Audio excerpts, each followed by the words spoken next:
You're here because something's wrong. You keep calling it complicated. You second-guess your memory. You apologize for things you didn't do. You feel heavy just seeing their name. Click away and nothing changes.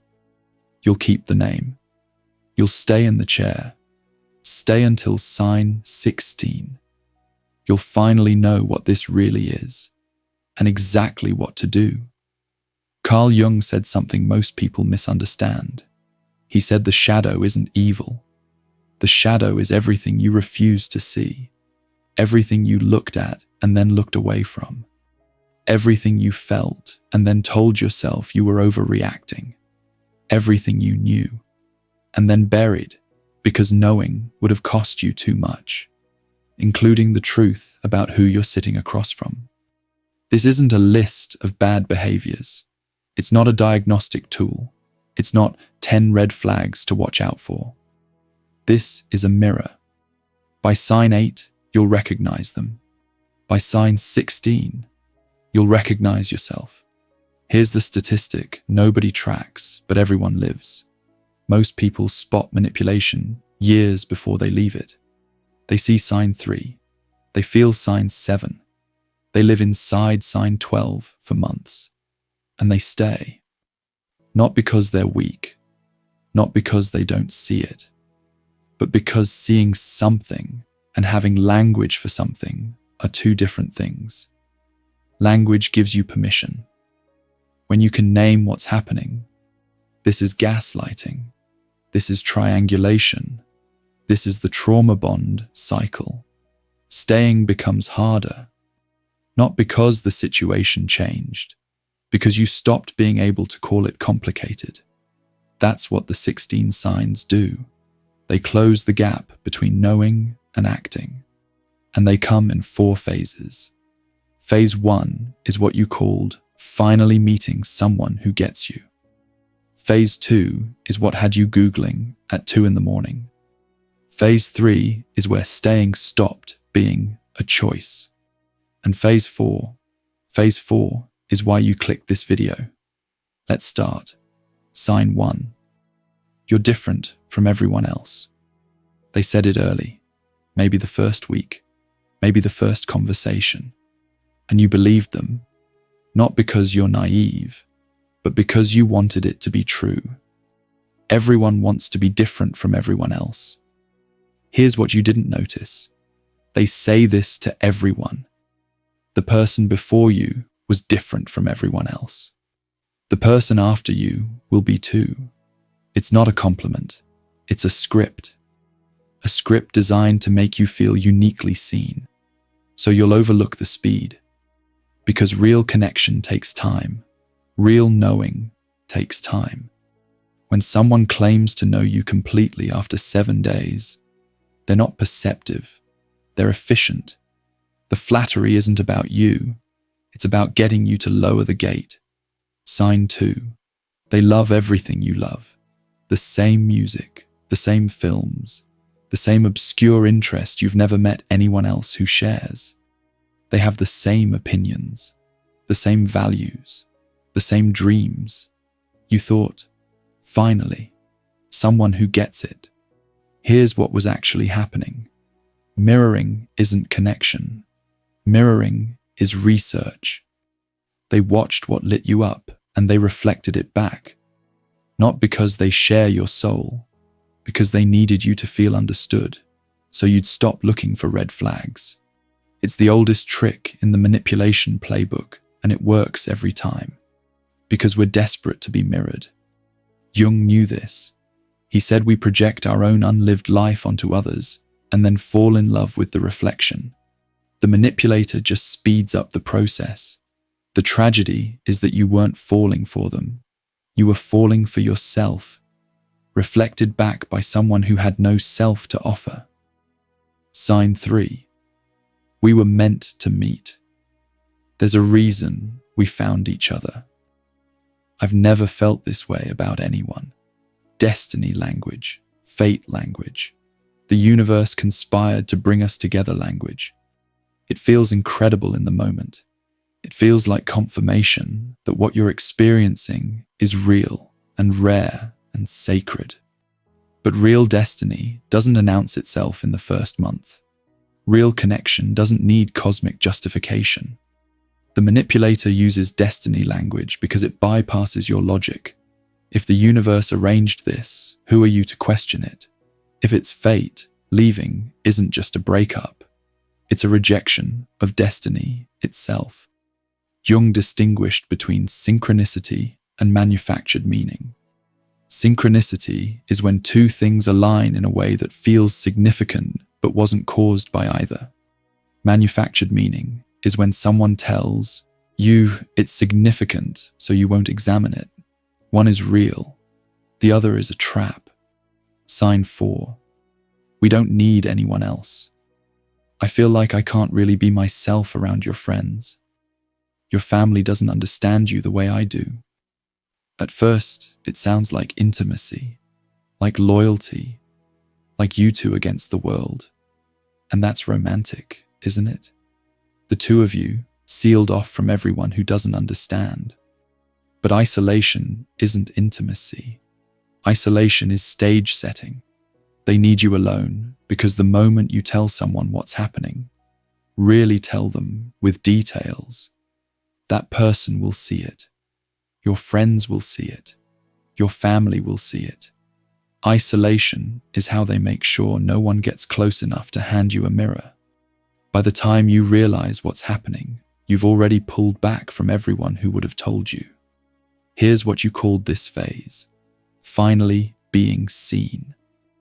Here's what it was: reconnaissance, excessive flattery too soon, mirroring your personality like a blueprint, destiny language that short-circuits your logic, isolation dressed as devotion, 4 signs. And if you recognized even 2, you weren't in a romance, you were in a setup. Phase 2 is where the setup pays off, where the confusion starts, where you stop telling your friends what's happening because explaining it out loud makes you sound insane. Sign 5. I never said that. 3 words. And suddenly you're the one apologizing. You remember it clearly. You remember the tone. You remember where you were standing. But they're looking at you with such certainty, such calm, that you start to wonder. Maybe I misheard. Maybe I'm overreacting. Maybe I'm the one who's wrong. This is the entry point of gaslighting. Not the big lies, the small ones. They deny a comment. They deny a promise. They deny something that happened 3 days ago. And when you push back, they look hurt. They look confused. They look like you're the one being unreasonable. And you drop it. Because it's easier to doubt your memory than to fight about something you can't prove. But here's what you miss. They're not confused. They're not forgetful. They're testing. They're testing whether you'll surrender your perception of reality to keep the peace. And if you will, they just learned something extremely useful about you. Sign 6. You're being too sensitive. It was just a joke. You take everything so seriously. It's a precise little cut because it turns your best quality, your attunement, your empathy, your ability to sense when something is wrong, into a flaw. Jung understood this dynamic. He wrote that the sensitive person absorbs what others refuse to feel. You sense the aggression beneath the joke. You feel the contempt beneath the just being honest. And when you name it, they pathologize you for it. You're too sensitive isn't an observation. It's an instruction. It means stop trusting your perception. Stop reacting to what I do. Absorb it silently and call it love. The most sensitive people make the best targets for this reason. Because you'll feel the manipulation before you can name it. And then they'll convince you the feeling itself is the problem. Sign 7. You brought up something they did. And somehow, you ended up apologizing. I wouldn't have said that if you hadn't provoked me. I only did that because you made me feel. If you hadn't been so distant, I wouldn't have had to. This is blame reversal, the manipulator's signature move. They take their action and make it your fault. Their cruelty becomes your failure. Their betrayal becomes your neglect.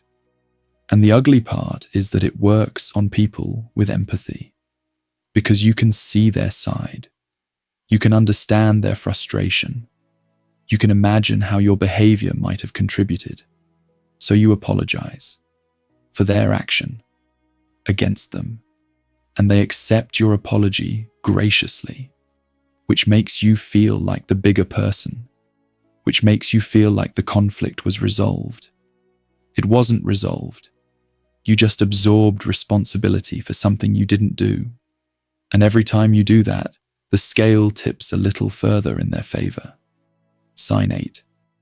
That's not how it happened. You always twist things. You have such a distorted version of events. By now, after signs 5, 6, and 7, you're already unsure. You've been told you misremember. You've been told you're too sensitive. You've apologized for things you didn't do. So when they rewrite the past entirely, you don't fight it. You accept their version. Because maybe you did twist things. Maybe your memory is unreliable. Maybe you are the problem. This is the core of gaslighting. Not the lies themselves, but the erosion of your trust in your own mind. Once you stop believing your own memory, you become dependent on theirs. They become the keeper of reality, the arbiter of what happened and what didn't. You're not crazy. You're not forgetful. You're not a liar. You're being rewritten. By this point, you'd stop telling your friends, because explaining it out loud, the denials, the reversals, the way reality kept shifting, made you sound insane. That's not a coincidence. That's the design. Denying what they said, calling you sensitive for reacting, making you apologize for their actions, rewriting history until you doubt your own mind. 4 signs. And if you're living inside phase 2, you've already started to wonder if you're the manipulative one. You're not. Phase 3 is where the control becomes structural, where staying stops being a decision you're making and becomes something that's happening to you. Sign 9. They stop talking to you. Not because they're busy, not because they're tired, because you did something they didn't like. Maybe you expressed a need. Maybe you set a boundary. Maybe you disagreed with them about something small. And suddenly, silence, coldness, a wall where there was a person. This is stonewalling. And it's not the same as needing space. Needing space says, I need time to process. I'll come back. Stonewalling says, you are being punished. And the punishment will continue until you learn not to do that again. It's withholding affection, warmth, attention, presence, as a consequence for behavior they didn't authorize. And it works because you're already emotionally dependent. Their withdrawal feels like oxygen being removed from the room. So you fix it. You apologize, even though you don't know what for. You retreat from the boundary you tried to set. You swallow the need you tried to express. And just like that, the lesson is learned. Don't do that again. Or the warmth disappears. Sign 10. After everything I've done for you, you have no idea how much I've sacrificed. I've given you everything, and this is how you treat me. Guilt as a weapon, the debt that never closes. Here's how it works. They do something for you, something you didn't ask for, something generous seeming, and then they bank it. Every kindness is a deposit. Every sacrifice is a line of credit. And the moment you push back, the moment you assert yourself, the moment you ask for something, they call in the debt. And the debt is always larger than anything you could possibly owe, because they've been keeping score since day one. Every dinner, every ride, every "I stayed up late to help you." It's all in the ledger. You can never pay it off because you never agreed to the terms. You didn't know you were borrowing. But here you are, apologizing for something you never signed for, to someone who's been keeping receipts. Sign 11. Kindness becomes conditional. Respect becomes a reward you haven't earned yet. Affection is something you have to qualify for, and the qualifications keep changing.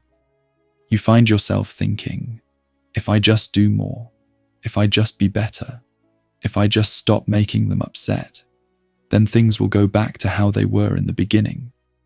But they won't, because the beginning was phase 1. The beginning was the setup. The kindness you're chasing now never existed. It was bait. And you're not failing to earn their respect. You're failing to accept that their respect was never available to be earned. The game is rigged. The bar moves. The goalposts shift. Because the point isn't to get you to meet a standard, the point is to keep you trying. As long as you're trying, you're not leaving. Sign 12. They control the money, or the information, or the schedule, or the decisions that affect your life, made without you, presented to you as done deals. Maybe it's financial. You don't have access to shared accounts. You don't know what's being spent. You have to ask, and the answer depends on their mood. Maybe it's informational. They make plans that affect both of you and tell you after. They decide where you're going, who you're seeing, what's happening, and you're informed, not consulted. Maybe it's social. They decide which friends are acceptable, which family members you can see, which events you attend. This is the invisible cage. No locks, no bars. But every exit has been quietly walled off, not with force, but with dependency. You can't leave because you don't have the resources. You can't object because you don't have the information. You can't resist because you're too exhausted to fight. The cage was built around you so slowly you didn't notice. One bar at a time, one decision taken from you, one resource made inaccessible. And by the time you look around, the door you could have walked through is on the wrong side. You weren't weak. You weren't passive. You weren't letting this happen. You were taken apart, piece by piece, stonewalling as punishment, guilt as an unpayable debt, respect as something you have to keep earning, control disguised as care until the cage is complete. 4 more signs, 12 total. And if you've recognized yourself in even half of these, you already know what phase 4 holds. But you need to hear it anyway, because phase 4 is why you clicked. Phase 4 is what you've been avoiding. Phase 4 is the truth that will make staying impossible. Sign 13. The mask drops. Not gradually, not with warning, just gone. One day they're distant, the next they're cruel, not frustrated, not stressed, cruel, deliberate, cold. The kind of words that can't be unsaid. The kind of look that makes you feel like a stranger in your own life. And when you ask, when you say, what happened, what did I do, what changed, there's no answer. Or there's an answer that makes no sense. Or there's a shrug and silence. The cruelty isn't a reaction to something you did. It's not proportional. It's not logical. It's the real them. The them that was always underneath the mirroring and the love bombing and the manufactured destiny. The mask didn't drop because something changed. The mask dropped because maintaining it stopped being necessary. You're already isolated. You're already doubting your reality. You're already dependent. Why keep pretending? This is the most disorienting sign because it makes you question everything. Was any of it real? Did they ever mean any of it? Was I ever loved? Or was I just convenient? The answer is hard, but you already know it. Sign 14. Suddenly, there's a third person. An ex they've started talking to again. A co-worker they keep mentioning. A friend whose texts they smile at but won't let you see. And the worst part, they want you to know. They're not hiding it. They're displaying it. The late night notifications. The inside jokes you're not part of. The comparisons. She never made me feel this way. He always understood this about me. Triangulation does two things at once. First, it makes you compete. You find yourself trying harder, being better, proving you're worthy, against an opponent you can't see and a fight you didn't choose. Second, it makes you feel replaceable, which is the point, because someone who feels replaceable doesn't demand respect. Someone who feels replaceable doesn't set boundaries. Someone who feels replaceable is grateful just to still be in the room. The third person might not even be real. Or they might be real, but unaware they're being used. It doesn't matter. The triangle isn't about relationships, it's about control. And you're the one being controlled. Sign 15. They push you away. Stonewall. Cruelty. Silence. You start to detach. You start to imagine leaving. You start to feel, for the first time in months, like maybe you could survive without them. And then they pull you back. Suddenly, they're warm again. Present. The person you met in phase 1. They're back for a night, for a weekend, for just long enough to make you doubt everything you were about to do. I'm sorry. I've been going through something. I know I've been distant. You're the only one who really understands me. And you believe them. Because you want to. Because the warmth feels so good after so much cold. Because you remember who they were in the beginning, and you've been chasing that person for months. This is the trauma bond. The cycle of punishment and reward that creates addiction. Your brain starts treating it like a drug. The relief when they finally come back. That hits the same wiring a real craving does. And every cycle makes the next one harder to escape. You're not in love. You're in withdrawal from a version of them that never existed. Sign 16. This is the final sign. And it's not about them. It's about you. You look in the mirror and you don't recognize the person looking back. You're smaller than you used to be. Quieter. More cautious. You've stopped laughing at things that used to make you laugh. You've stopped wanting things you used to want. You've stopped recognizing your own thoughts because they've been corrected and rewritten and dismissed so many times you don't trust them anymore. Sit with that for a second. The stranger in the mirror isn't a side effect of what happened to you. The stranger is the point. It's what all 15 signs were building toward. Carl Jung called this being swallowed by the shadow.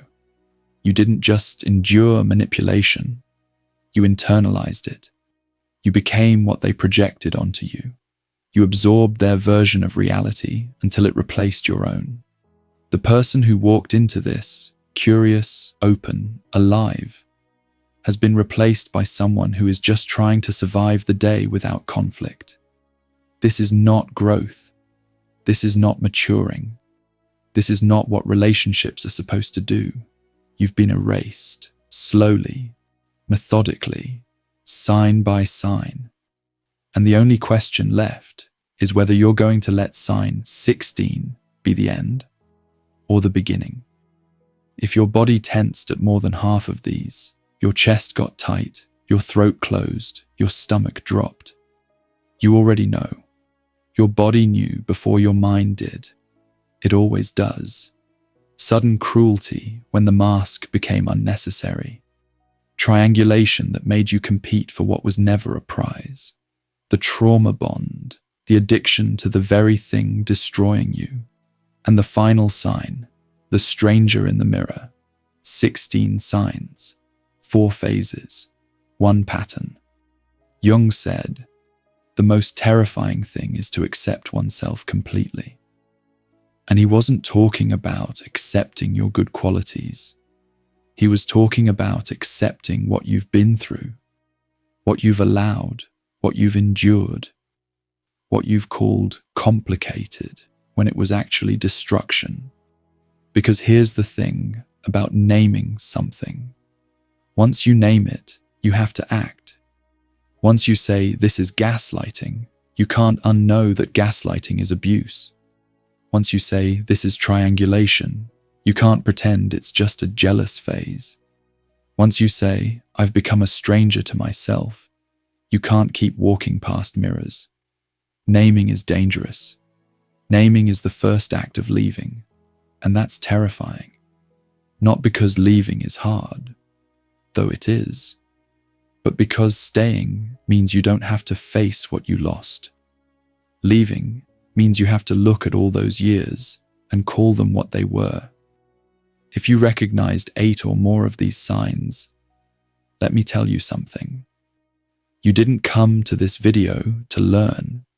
You came because you already know.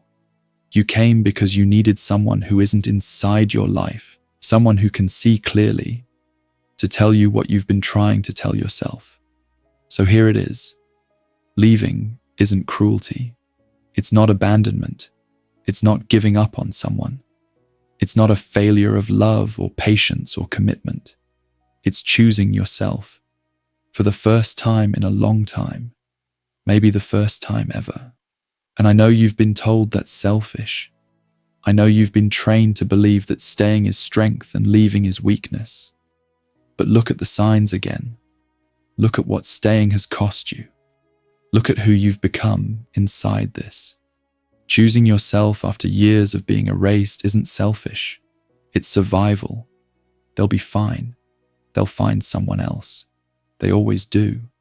The script doesn't change, only the actor does. But you will never get these years back. You will never get back the version of yourself you were before you started doubting your own mind. You will never get back the energy you spent earning kindness that should have been given freely. So the question isn't, should I leave? The question is, how much more of yourself are you willing to lose before you do?